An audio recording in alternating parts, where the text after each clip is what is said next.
Deixa eu começar a colocar aqui, porque eu quero esclarecer direitinho o que aconteceu, Guilherme. Né, Vamos fazer cronologicamente. Uma retrospectiva. Uma retrospectiva. O presidente da CBF, então presidente da CBF, foi afastado do cargo. Isso. Né? Uma movimentação... Numa quinta-feira, 7 de dezembro, um dia após o término do Campeonato Brasileiro. Exatamente. Na quarta ele esteve aqui e entregou a taça ao Palmeiras, que fez o último jogo contra o Cruzeiro, lembra? No dia seguinte, por uma decisão do Tribunal de Justiça do Rio de Janeiro, que entendeu que a forma como foi feita a eleição, não só do Edinaldo, como também do Rogério Caboclo, seriam irregulares, no formato que foi feito através de um termo de ajustamento de conduta estabelecido com o Ministério Público do Rio de Janeiro. Então, algumas pessoas entraram na Justiça do Rio de Janeiro e o Tribunal de Justiça, no dia 7 de dezembro, disse que o Edinaldo estava tendo a eleição dele praticamente anulada, ele estava afastado e nomeando como interventor o presidente do STJD. Isso aconteceu no dia 7. Lembrando que é o seguinte, é o Tribunal Civil, o Tribunal de Justiça. Justiça Comum. O Justiça Comum. Não estamos falando do Tribunal de Justiça Desportiva, não. E aí, isso foi para lá na FIFA. Sim. E a FIFA disse assim, eu não estou nem aí para a Justiça Comum do Brasil. O negócio é a Justiça do Esporte. Isso. E se o Brasil não aceitar os termos desportivos, então o Brasil vai ser punido e não vai disputar as competições internacionais. Entre times e seleções. Times e seleções. Então, e dia 8 nós vamos ir. Né? Não, vamos com calma. Aí, é o seguinte, então vamos lá, não tem time na Libertadores, não tem time na Supercopa, não tem time na Sul-Americana, não tem time nisso aqui, não tem time na Copa do Mundo. Beleza? É sabido, e nós aprendemos isso muito bem, vimos de perto na Copa do Mundo, como a FIFA tem ascensão política sobre os países. O que ela fez aqui no Brasil, ela faz na maioria dos países onde ela promove eventos como, por exemplo, a Copa do Mundo. Ou seja, muda a lei, né? Fecha a rua, manda fazer viaduto que cai, ninguém paga depois, manda fazer estádio que ninguém usa depois, mas tem que fazer o estádio para eles, senão não tem Copa. Se não fizer o estádio, não dá. Ou seja, a FIFA é um universo à parte, né? Acima da hierarquia nacional. Está com mais poder que a ONU, né? Tem inclusive mais afiliados que a ONU. Não estou aqui fazendo julgamento de valores, não. Estou dando fatos, tá? Então, a FIFA disse, a Justiça Comum do Brasil não manda nada, tá? Somos nós que mandamos. Então, se não mudar isso aí, o Brasil não joga as competições. Foi isso que você disse? Exato. Muito bem. Aí o que fez a Justiça Comum do Brasil? Pois é, Bob, só ainda abrindo um parênteses com relação à FIFA, não é só em relação ao Brasil. A FIFA não aceita no mundo inteiro que nenhuma associação, federação, que os clubes recorram à justiça comum dos seus países. E esse é um assunto polêmico, mas faz um pouco de sentido. Imagina, Bob, se um time se sente prejudicado lá em Manhuaçu, por exemplo, aí ele entra na justiça lá de Manhuaçu, no Fórum de Manhuaçu, e para o Campeonato Mineiro.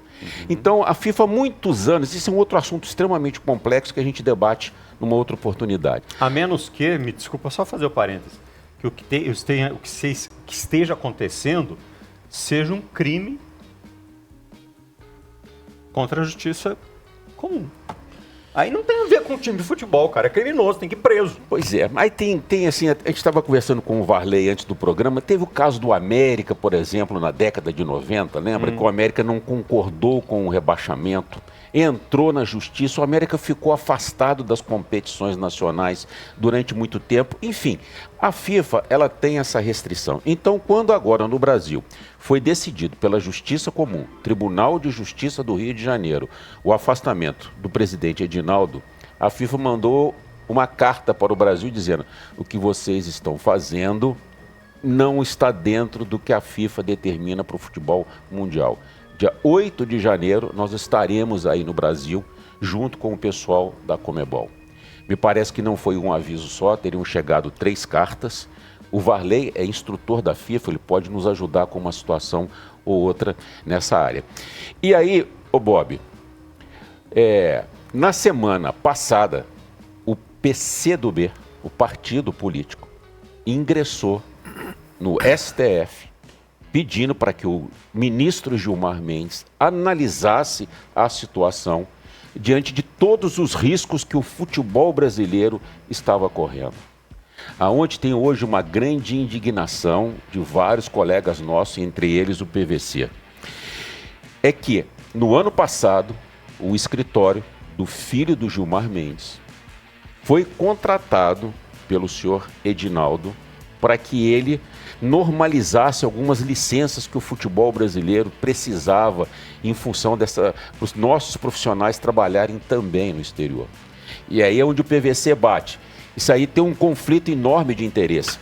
A CBF contratou o escritório do filho do Gilmar Mendes e hoje o Gilmar Mendes deu uma liminar mandando o Edinaldo voltar para o cargo. Do outro lado, quem está por trás daquele movimento para afastar o Edinaldo? O senhor Marco Polo Deonero, o senhor Ricardo Teixeira, todas pessoas que a gente conhece de um passado recente no comando da CBF e que não nos traz boas recordações, ok? Todos envolvidos com escândalo.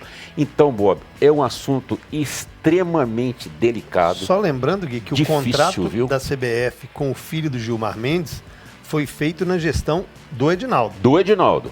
E por isso, e aí agora vem o Gilmar Mendes e dá uma liminar de aí retorno todo mundo fala, do Edinaldo. é porque foi o filho do Gilmar Mendes que teve o escritório contratado pela CBF, agora o Gilmar veio e deu uma canetada lá para interesses e tal.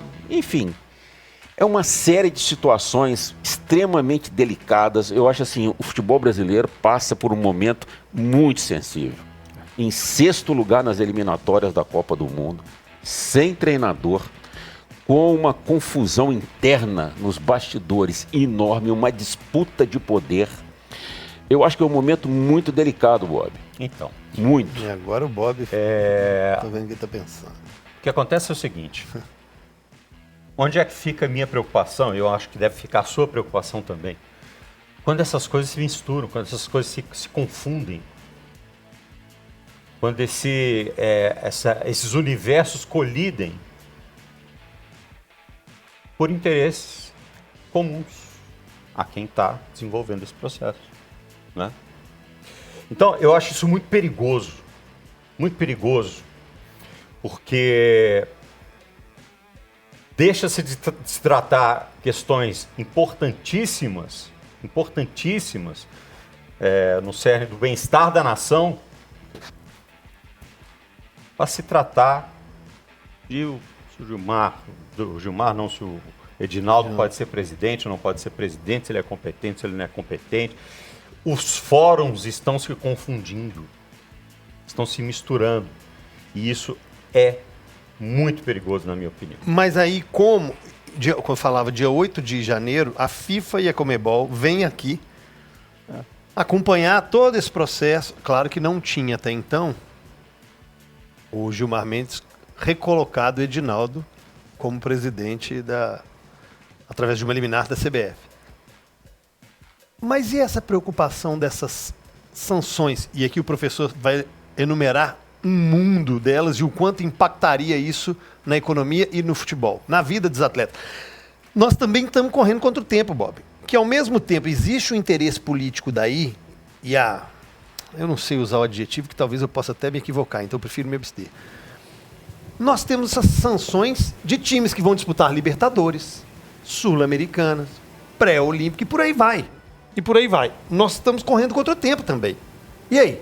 E nós temos até amanhã para fazer inscrição. Para uma série de inscrições Isso. que o Varley vai nos ajudar. Lembrando que ele vai falar que Botafogo e Fortaleza e Bragantino vão disputar pré-Libertadores. E tem que se inscrever até amanhã. E se não tivesse acontecido hoje o retorno do Edinaldo, a Conmebol não aceitaria as inscrições. Nós não estamos dizendo aqui, longe disso, cara, que o Gilmar Mendes está certo, que o Edinaldo está certo, que o Tribunal de Justiça do Rio está certo. Nós estamos tentando trazer aqui, para as pessoas que acompanham o FTP, o cenário do que está acontecendo hoje no futebol brasileiro.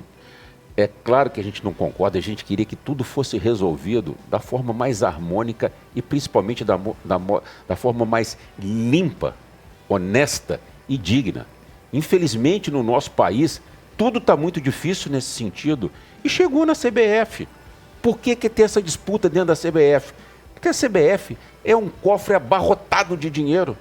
Se fosse uma instituição falida, que não tivesse nada, quem ia estar querendo lá pegar a chave, abrir a portaria todos os dias? Claro. Então, tem essa briga toda, porque o poder lá é muito bom. O Léo Gomide falava que o futebol, é um ambiente com muito dinheiro e pouca fiscalização. Pelo mundo de dinheiro que é despejado, sem dúvida alguma, que pelo mundo de dinheiro que se é movimentado, é pouquíssima fiscalização. O que me causa, o que realmente me dá uma coceira aqui, me aborrece, é... mistura de interesses. Mistura de interesses. É isso. Entendeu?